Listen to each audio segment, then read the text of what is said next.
North Carolina's new 12-week abortion law is set to go into effect this Saturday. Good evening, everyone. I'm Rod Carter. And I'm Angela Taylor. Thanks so much for joining us. But right now, a federal judge is trying to determine to what extent. CBS 17's Russ Bowen joins us. And Russ, the fight over what this means for women and health care providers landed in the courtroom today. And we expect that decision Friday. We did get a sense today of how far the judge is not willing to go.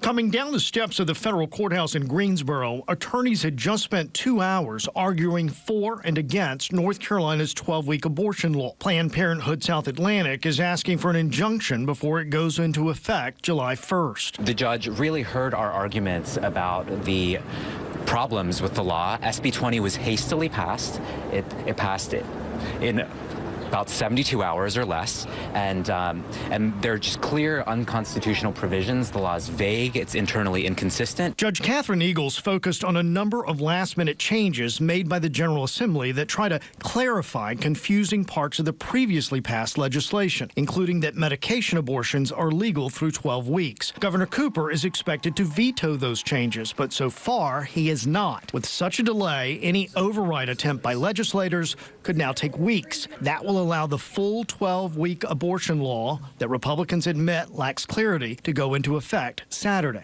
Actually, as a result of our lawsuit, as you all heard in court today, the House and the Senate have both passed amendments to the law. And so I think that's really a success that shows that our claims were meritorious. It's a shame that Planned Parenthood has to litigate everything in court. I think the law is clear. I think the law has a lot of good provisions that protect women. The North Carolina Values Coalition believes the law in its entirety should move forward. So this is very reasonable legislation.